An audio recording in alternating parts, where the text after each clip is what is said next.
January 14, 1945, Luzon, Philippines. The air hung thick with diesel smoke and the metallic tang of blood. A convoy of American trucks lurched to a halt outside the ruins of what had once been a Spanish colonial hospital in Manila's outskirts.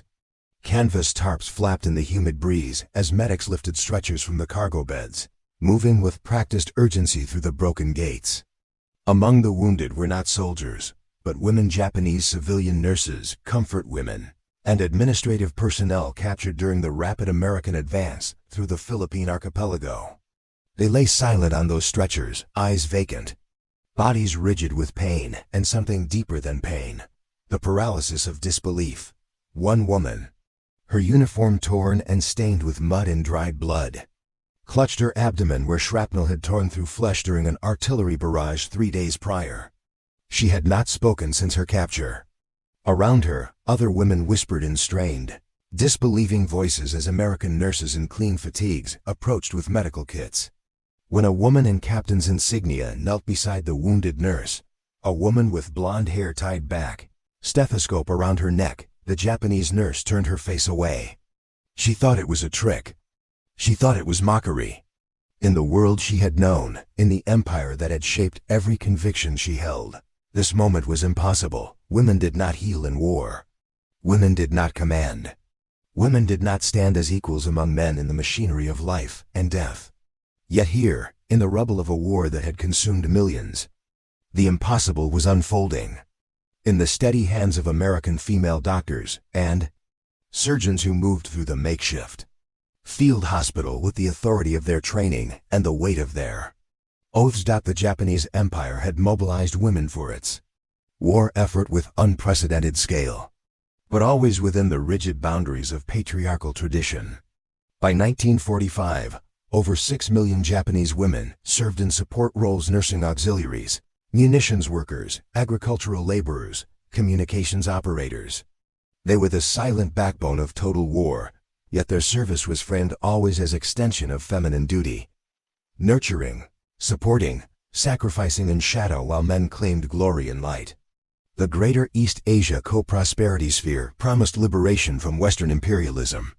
But within its borders, women remained subjects twice over: first to empire, then to the men who commanded it. Japanese military nurses, the Jugan Kangofu, were trained with Spartan discipline but minimal medical authority.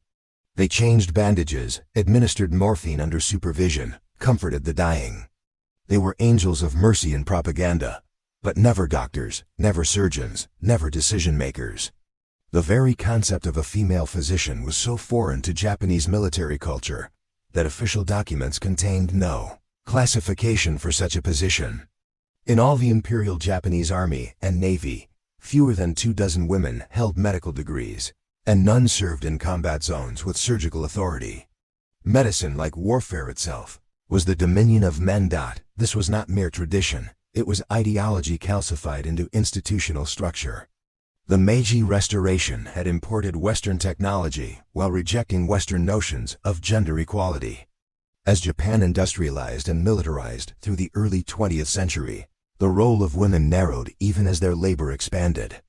Good wife, wise mother, Ryosai Kenbo remained the defining ideal, even when those wives assembled artillery shells and those mothers sent sons to die in China, Southeast Asia, the Pacific Islands.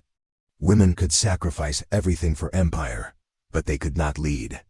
They could suffer, but they could not heal with authority. The comfort women system represented the darkest crystallization of this ideology: women as instruments, as objects, their bodies conscripted as surely as men's bodies, but for purposes that robbed them even of the honor granted to soldiers. Captured Korean, Chinese, Filipino, and Japanese women forced into sexual slavery carried wounds that no propaganda could dress, suffering that no imperial rhetoric could redeem. When American forces began liberating these women in 1944 and 1945, many could not comprehend the concept of female doctors treating them. The cognitive dissonance was total. Women with authority over their own bodies, women with medical knowledge, women who made decisions about life and death. The wounded nurse on that stretcher in Luzon had believed. Until 3 days ago, that she would die for the emperor and that such death was the highest purpose a woman could achieve. She had been trained at the Japanese Red Cross Hospital in Tokyo, graduating in 1942 amid ceremonies celebrating feminine sacrifice. Her instructors, all male doctors, had emphasized obedience, endurance, and the sacred duty of easing soldiers' suffering. She learned to change dressings under fire, to hold dying men's hands, to smile even when exhausted, because a woman's smile was medicine for the warrior spirit. She had never questioned this. In Japan, she had never seen a female doctor.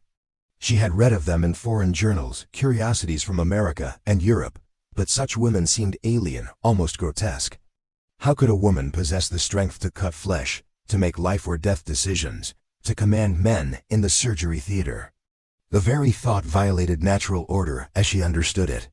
Women were soft where men were hard, emotional where men were rational, nurturing where men were decisive. This was not oppression, she had been taught, but harmony, each sex fulfilling its destiny in complementary roles. Then came the shrapnel, the capture, the truck ride in semi-conscious agony. Now this American woman in captain's insignia knelt beside her, speaking in gentle but firm English, translated by a Nisei interpreter. "We need to examine your wounds. We need to operate soon or you'll develop sepsis.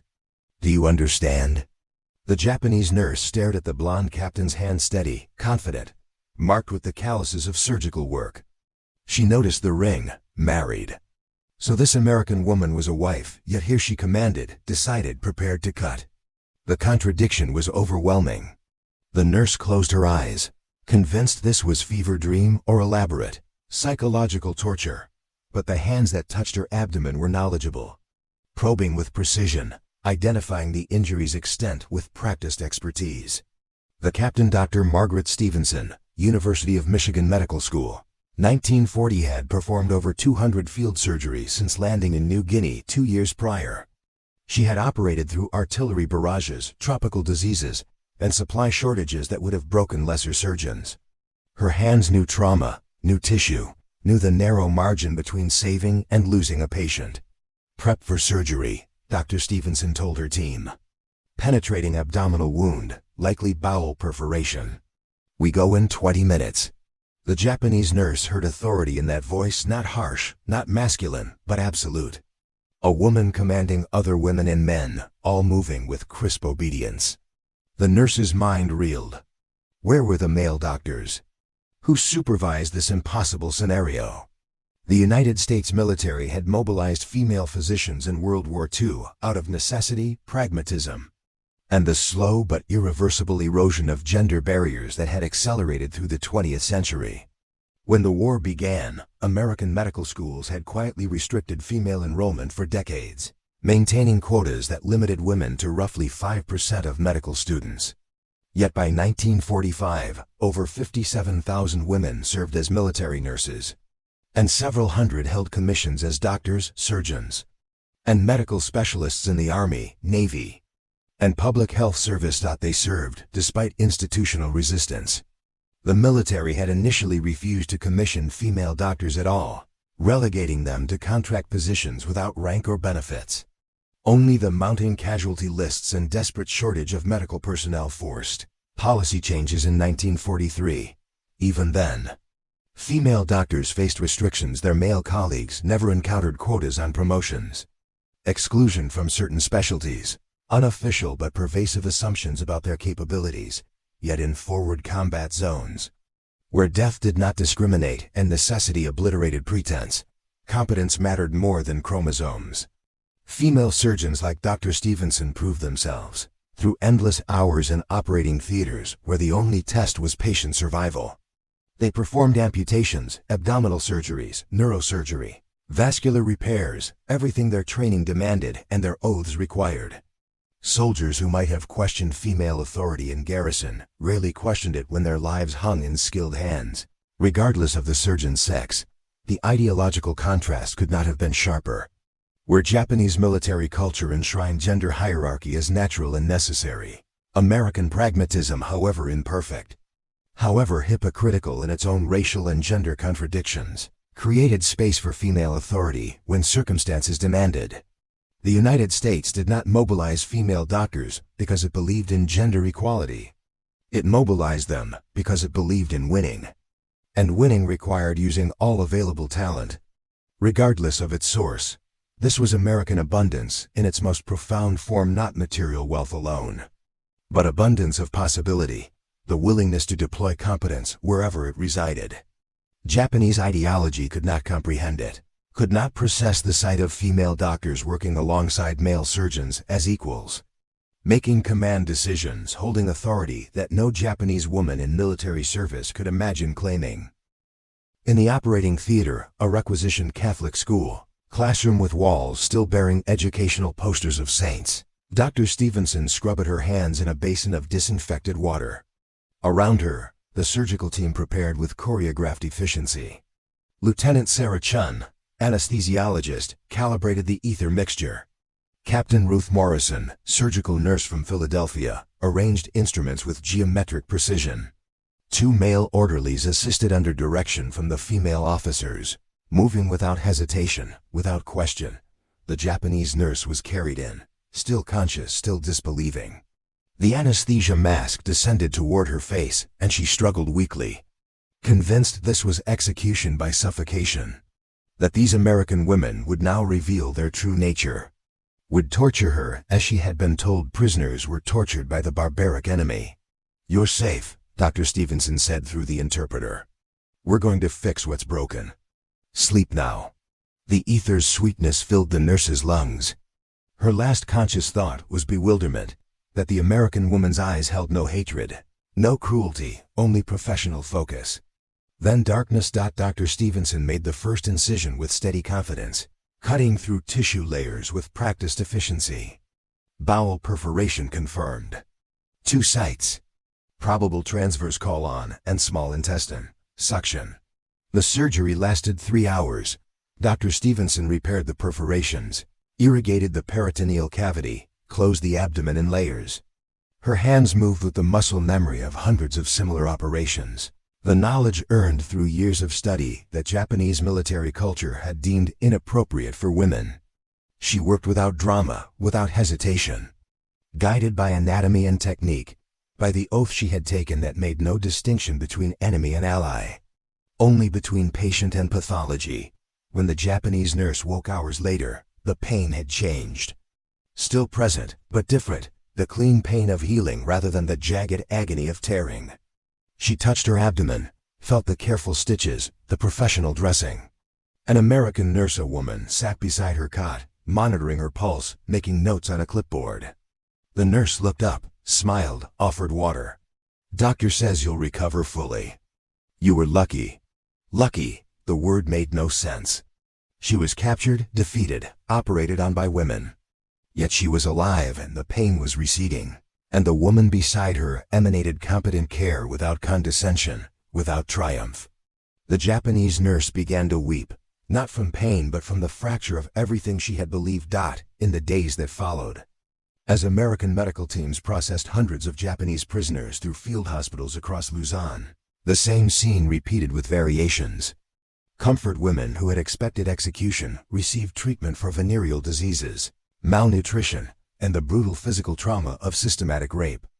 Japanese civilian nurses captured alongside military units received surgical care, antibiotics, blood transfusions, all administered by teams that included female doctors working with authority. Their patients could not fathom that the psychological impact was profound and unquantifiable. Many Japanese women refused treatment initially, convinced it was mockery or prelude to torture. They had been taught that capture meant death or worse, that Americans were savage beasts who raped and murdered prisoners. Instead, they encountered systematic medical care, professional triage, female doctors who treated their wounds with the same attention given to American casualties. One comfort woman from Korea, freed from a garrison brothel in Bataan, met an American female psychiatrist, Dr. Helen Chang. First-generation Chinese-American from San Francisco, Dr. Chang spoke Mandarin, could communicate in broken Korean, had volunteered for military service despite her family's fears. She interviewed the Korean woman with gentle patience, documenting horrors that would later form part of the historical record. offering what treatment she could for trauma that had no easy cure. "Why do you help me?" the Korean woman asked through tears. "I am nothing. I am ruined." Dr. Chang's answer was simple and devastating in its implications. "Because you're a human being. Because you deserve care. Because I'm a doctor, and you're my patient." The Korean woman could not reconcile this with what she had been told about American savagery, about Western decadence and moral decay. Here was a woman of Chinese descent, wearing American uniform, treating a Korean comfort woman enslaved by Japan, a layered complexity of identities and allegiances that transcended the simple narratives of imperial propaganda. More than that, here was the radical proposition that women could claim authority over their own professional domains, could exercise power not as extension of male will, but as autonomous beings.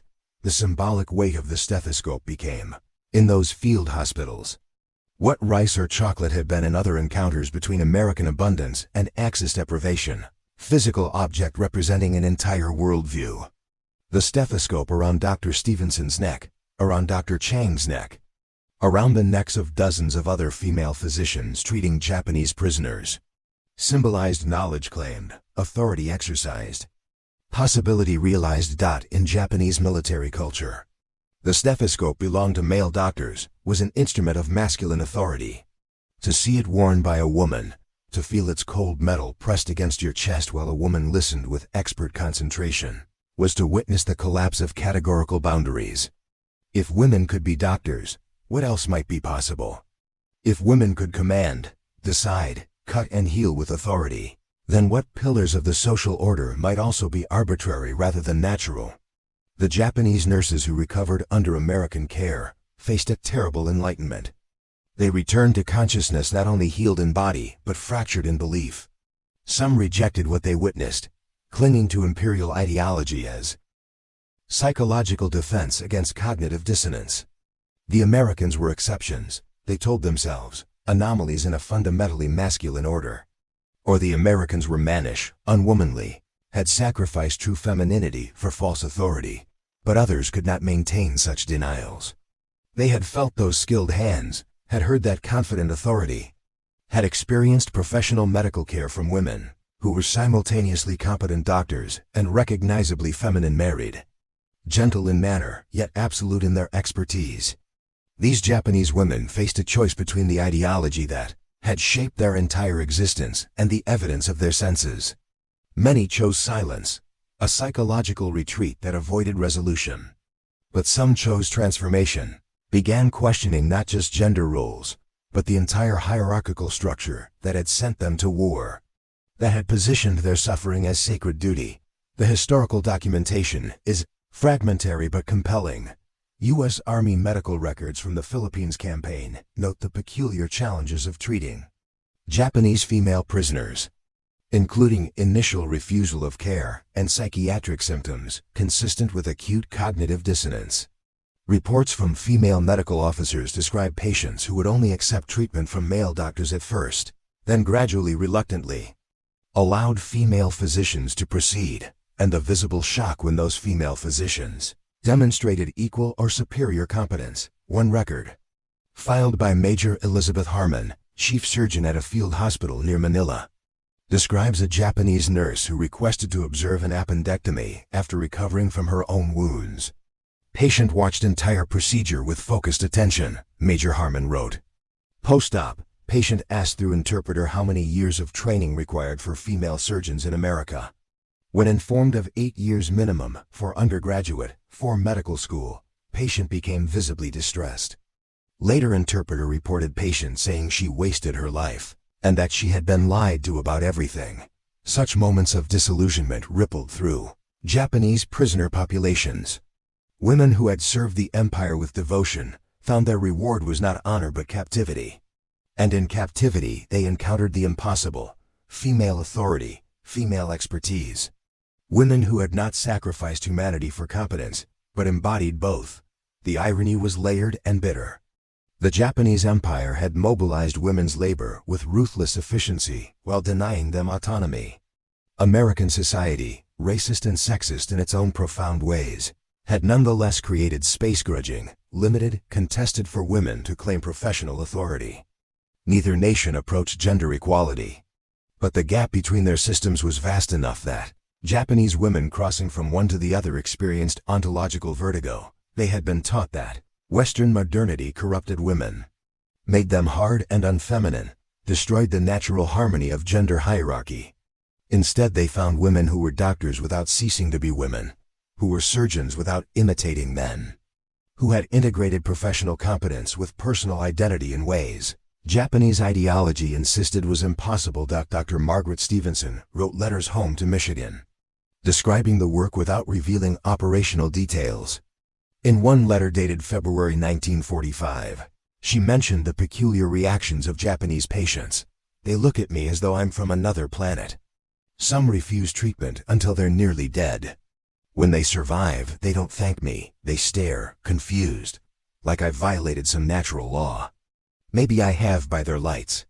But the Hippocratic Oath doesn't distinguish between philosophies, only between sick and well. She did not philosophize further. Dr. Stevenson was a surgeon, not a theorist. She operated on bodies, repaired damage, saved lives when possible, eased suffering when not. The ideological implications of her work were secondary to its practice. Yet by simply being competent, by simply exercising the authority her training and skill warranted, she and women like her undermined Japanese ideology more effectively than any propaganda. Could the Japanese female prisoners who recovered under American medical care returned to Japan after the war carrying knowledge that had no place in the reconstructed society they found. Some became advocates for women's rights in the post-war period, their wartime experiences informing a nascent feminism. Others buried their memories, finding the cognitive dissonance too painful to process. A few wrote memoirs decades later, describing the shock of that encounter. The Impossible Women Who Had Healed Them. One such memoir, published in 1982 by a former military nurse identified only as Miyako K., describes the moment she realized her American surgeon was female. I thought the translator was mocking me. I thought it was psychological torture. Then I saw her hands move with my wounds, saw her knowledge in action, and I understood that everything I had been taught was a lie. Not a small lie, but a total lie. The Americans had not corrupted their women. They had freed them to become fully human. We had called them barbaric, but they treated us with more humanity than our own empire had shown. That truth was more painful than the shrapnel. The transformation was not sudden, not complete, but it was real. Japanese women who had thought themselves fulfilled through service and sacrifice alone encountered an alternative model, women who served through expertise, who sacrificed time and comfort, but not autonomy, who combined professional authority with personal identity. The encounter planted seeds that would germinate slowly in the post-war decades as Japan rebuilt and reconsidered its social structures under American occupation. American female doctors, for their part, rarely understood the full impact they had. They were focused on immediate medical needs, on survival rates and surgical outcomes, on getting through each day's crush of casualties. They noted the peculiar reactions of Japanese patients, but attributed them to language barriers, cultural difference, or the general trauma of war and capture. Few realized they were embodying an existential threat to the ideological foundations of the society their patients had known. Yet embodiment was enough. The physical presence of female authority, the undeniable competence of female expertise, the care offered without condescension, these material realities, spoke more powerfully than any abstract argument about gender equality. Japanese women who had lived their entire lives within rigid hierarchies witnessed those hierarchies dissolve in the practical necessity of field medicine. They saw women command men, saw men obey without resentment, saw professional relationships based on competence rather than gender. The stethoscope around Dr. Stevenson's neck represented more than medical practice, it represented possibility. Every time a Japanese patient saw that stethoscope, saw the authority it signified accepted without question by the medical team, saw the skill with which Dr. Stevenson wielded it, another small crack appeared in the edifice of imperial gender ideology. By war's end, Thousands of Japanese women had passed through American field hospitals in the Philippines, Okinawa, and eventually Japan itself. Many encountered female doctors for the first time. The psychological records from these encounters, fragmentary as they are, suggest profound impacts. Initial disbelief gave way to grudging acceptance, then sometimes to active curiosity. Some Japanese nurses asked to train alongside American medical teams, asked about educational requirements, asked how one became a female doctor in America. The answers were not entirely encouraging. American female doctors explained the barriers they had faced: quotas, discrimination, professional resistance. They did not present American society as a gender paradise. But even with its limitations, the American system had produced several hundred female military doctors by 1945, had integrated them into combat medical operations, had granted them authority unthinkable in Japanese military culture. The contrast illuminated not American perfection, but the relative nature of oppression and opportunity. Japanese women had been mobilized for total war, yet kept rigidly subordinate. American women had fought for professional access and won partial victories that, while incomplete, created space for female authority. Neither system was just, but the gap between them was vast.